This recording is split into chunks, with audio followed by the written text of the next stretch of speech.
Boa tarde. Nacín nun pobo con mar, fillo de labregos, e como tal, desde moi pequeno, colaboraba nas tarefas do agro, o que me permitiu un bon coñecemento do medio. A idade de 8 anos, mentre alindaba nas vacas, moi preto do mar, un accidente levou os guantes. A miña vida mudou radicalmente, deixei de ser normal para ser diferente. Neste feito diferencial de ser diferente, os conceptos cambiaban co tempo. Éramos inválidos, non valíamos. Despois fomos minusválidos, valíamos pero menos. E agora somos discapacitados. Será que non somos de todo capaces. Os meus pais faláronlles dun colexio en Madrid onde gratuitamente farían de min un home de ben. Esta kafkiana institución levaba o nome de INRI, Instituto Nacional de Reeducación de Inválidos. Non valíamos e había que reeducarnos.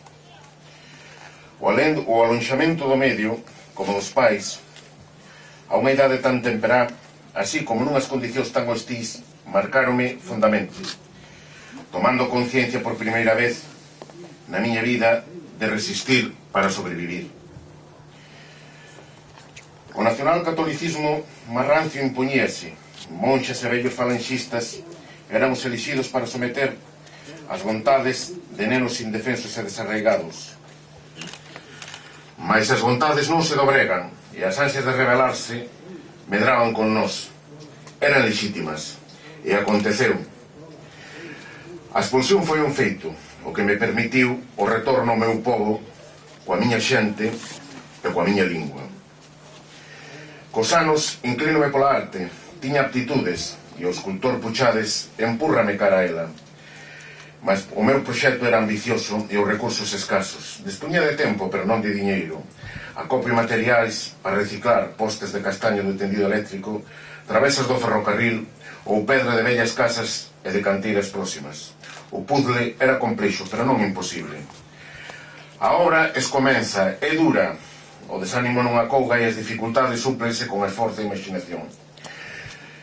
Non son crente, non, pero sí creo fundamente na capacidade do ser humano, sexan as condicións que sexan. Lembro unha conversa co escultor vasco Agustín Ibarrola, alá polo ano 1994, no seu caserío do Val de Oma, moi preto de Guernica, onde o artista vasco se refuxiara para crear. Falaba Ibarrola da importancia do creador por atopar o seu espazo, o seu eido, para poder crear en soidade en diálogo aberto coa natureza. Eu andaba na procura dese desexo.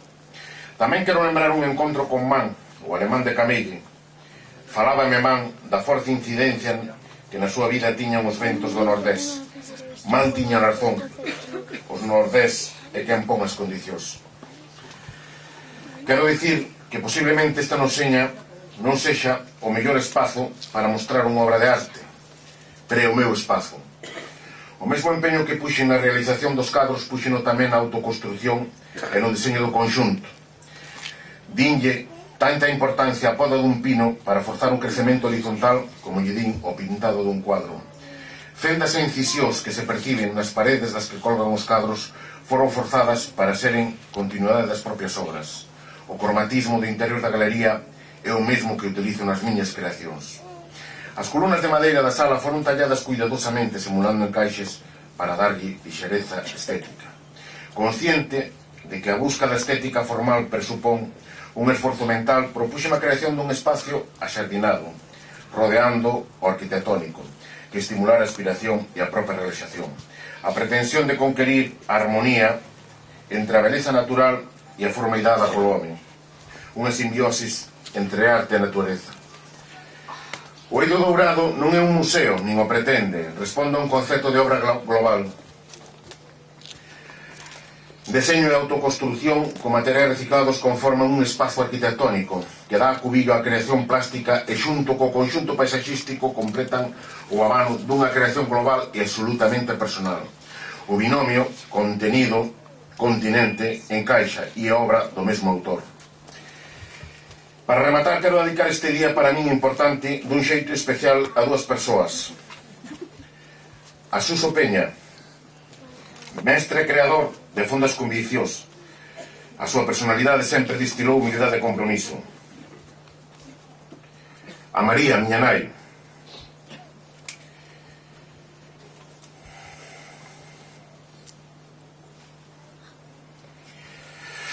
A María, miña nai, aquela muller que empurraba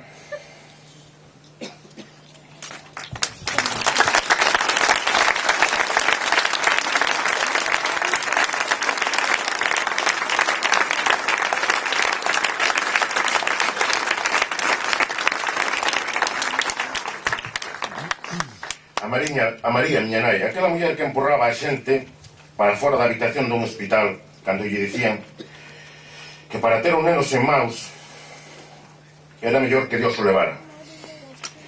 É evidente que Dios non o levou, resistiu e medrou. Quero dar as grazas aos zancudos, a tropa musical e a todos pola vosa presenza. Certas e resistencia.